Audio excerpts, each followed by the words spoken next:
Hi, this is Tamara at mooglyblog.com, and in this video, I'm going to demonstrate how to crochet the Floral Farmhouse Crochet Coasters that are a free pattern you'll find on mooglyblog.com. Please go to the link in the description where you will find both right and left-handed video tutorials, as well as a link to the written pattern so you can follow along. To make this pattern, you can see I've used lily, sugar, and cream. You'll also, of course, need your standard crochet supplies like scissors, stitch markers, a yarn needle, and we'll need a crochet hook. For this one, I used a USH 5mm crochet hook. This one is by Susan Bates. You only need 24 yards of lily, sugar, and cream to make each one of these coasters, which means that you can get 5 coasters out of one ball of standard lily, sugar, and cream. If it's one of the big cones, you'll get a whole lot more. The Floral Farmhouse Coasters include a couple of special stitches, a beginning puff decrease and a puff decrease that I'll be demonstrating here shortly. The written pattern also includes a chart if you prefer that type of instruction. So let's get started. We begin round 1 with a magic circle. To begin a magic circle, I like to go twice over the forefinger of my non-hook hand with the tail end of my yarn towards me. Then I insert my hook under both of those loops, and I want to grab the one that's furthest back towards my knuckle and pull it just under the edge of the first one. You can see how I've secured the tail here with my other fingers. Then I yarn over and pull a loop through to lock my magic circle together. Then I'm going to begin with a chainless starting double crochet, but you can use whichever kind of double crochet substitute you prefer. You could even just chain 3 if that's what you'd like to do. For me, I'm going to go ahead and pull my hook and loop up here to about the height of a double crochet. Then I yarn, or rather secure the loop at the top with my finger and then yarn over with that loop itself. Then I insert my hook into the magic circle, making sure to go under both the solid circle there and that little tail end bit. Then I yarn over, pull that loop up through the circle, yarn over again, pull through that loop and behind the yarn over, and then finally yarn over and pull through those last 2 bits to finish the chainless starting double crochet. After that, I want to work 11 more double crochets into the ring. So really, what you want to do at home is make sure that you work 12 double crochets into the ring. Whatever that first one looks like is totally up to you. After I get that second one on there, I can usually go ahead and pull my finger right out. Every time we make one of these double crochets, we want to make sure that we go into that ring and that we trap that tail end, because we'll use that tail end to pull our magic circle closed. That's what makes it magic. So there's 3. I'm going to keep going until I have a total of 12 double crochets all worked into this ring. So now I've worked 12 double crochets, but it hasn't quite made a circle yet. Let's go ahead and pull on that tail end of the yarn. You can see it just closes it right up, but you do have to go over that tail with each stitch for it to work. When I go to weave in that end, I will make sure that I weave it back and forth under those stitches in several different directions to really help hold that magic circle closed. If you go in just one direction, it could open back up, so it's really important to reverse directions while you weave in that end. To finish up round 1 here, of course, we need to slip stitch to that first double crochet, or the top of the chain 3, or your stacked double crochet, or whatever it is you wanted to do for your first stitch. There we are, and that's the end of round 1.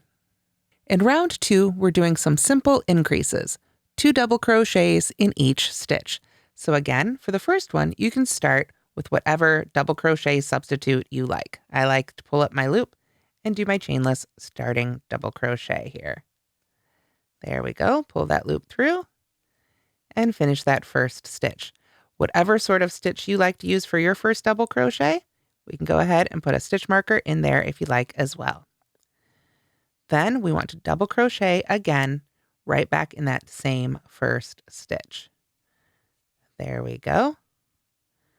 And then we're going to do that in each remaining stitch around. Yarn over, go into the next stitch, pull up our loop, yarn over and pull through 2, and yarn over and pull through 2. And make sure you do that again in each stitch. Since we had 12 double crochets in round 1, we'll have 24 double crochets at the end of round 2. So now we've worked 2 double crochets in each stitch. Make sure you count and you only have 24. We don't want to accidentally end up working into that slip stitch there. So to finish up round 2, we join to the top of that first stitch with a slip stitch. There we go. And now we're ready for round 3. In round 3, we're going to work our beginning puff decrease as well as the rest of our puff decreases. All of them are all in this one row. So we begin with our beginning puff decrease. To do that, first we start with a chain 1. There we go. And I'm going to go ahead and get this stitch marker out of my way a little bit. We found our way back to it. For the beginning puff decrease, we yarn over and insert your hook into the top of that first stitch, that same one you joined to. Yarn over and pull up a loop. And we're going to go ahead and just pull that up to the same height as the top of that loop after your chain 1. We want these loops to be nice and even. Then we yarn over again and go right back into that same stitch. Yarn over and pull up a loop. At this point, you should have 5 loops on your hook. Your original active loop, and then the yarn over, and then go into the stitch and pull up a loop twice. Right there. Then we're going to yarn over and pull through just the first 4 of those loops. We don't want to pull through the active loop. So we want to kind of take our time and make sure. I've got 2 loops left there, so I need to pull through 1 more. There we go. We want to end with 2 loops left on our hook. Then we're going to skip the next stitch and continue in the stitch after that. We yarn over, insert our hook, yarn over, and pull up our loop. Again, we want to make sure every time we do this, we pull that up to the same height. Then yarn over again, go right back in that same stitch again, and yarn over and pull up our loop, and give that another tug to get it nice and even. Now we've got our active loop, the top of that first half, and 4 more loops on our hook. So now we're going to yarn over and pull through those first 4 loops. That leaves us 3 loops left on our hook. Then we yarn over and pull through all 3 of those loops. And that finishes our beginning puff stitch decrease. We only have to do all that once. So if you'd like, you can go ahead and mark that very top loop there. That is the top of that singular stitch. There we go. It had a lot of pieces, but that was all really considered one stitch because it ended with that one little V there right on top. Then we chain 2, 1, 2, and go ahead and chain these a little bit loosely. Then we're going to start our repeat. We do a puff decrease followed by a chain 2, and that's our repeat all the way around. So what does a puff decrease look like now? We're going to start by working that first leg into the same stitch as the second half of the previous decrease. So that means we yarn over and we find that stitch that we worked the second half into with the previous stitch there. And we go back into that same stitch again. Now, there's a lot going on, so make sure you don't pull your yarn over this way. Pull it over to the side so we can get just up through that stitch and we don't catch a bunch of other stitches in it. Once again, we want to take our time and sort of pull that up to about the same height. Yarn over again, go back in that same stitch. And after you've pulled up your loop, make sure it's nice and tall again. And then we can see we've got our 5 loops here on our hook. We yarn over, pull through just those first 4, and stop with 2 loops on our hook. Then we yarn over, skip the next stitch, and come to the stitch after that. Insert our hook, and pull up our loop. Make sure again to pull that up to the same height as the rest of that row or round. Yarn over, go into that same stitch again, pull up our loop, and give it another tug to get it nice and straight. Yarn over, pull through those first 4 loops, 3 loops left on our hook. We yarn over and pull through all 3. Let's do that again together. And we can't forget, big part of our repeat, we need those chain 2s. There we go. We finish that up with a chain 2. Then we do it again, and we're going to continue doing that all the way around. Yarn over, go into that same stitch as the second half of the previous stitch. Yarn over, pull up our loop, pull it up nice and high. Yarn over, go into that same stitch. Yarn over and pull up our loop. Straighten out our loops if need be here. Yarn over, pull through those first 4. So now we've got 2 on our hook.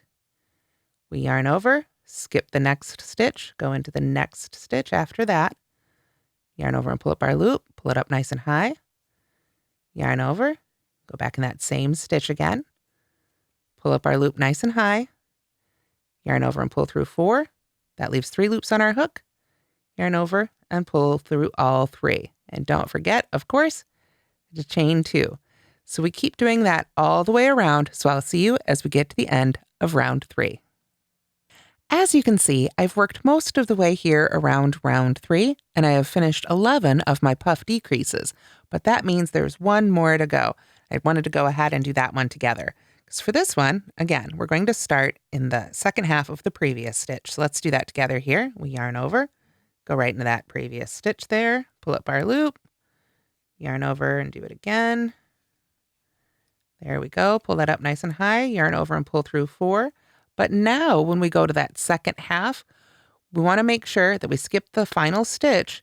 That right there is the slip stitch. So the second half is going to go in the same stitch as that first half of the first one. In other words, the very first stitch of the previous round, just to give us that great continuity. So we do the same thing. Pull up our loops twice there, yarn over and pull through the first 4, then yarn over and pull through 3 to finish the stitch. Then don't forget that chain 2. And then we're all set to join with a slip stitch to the top of that very first beginning puff decrease. So that is what it should look like at the end of round 3. In round 4, we're going to build up a nice solid border for our coaster. We start with a chain 1 and then a half double crochet in the top of that first puff decrease right there.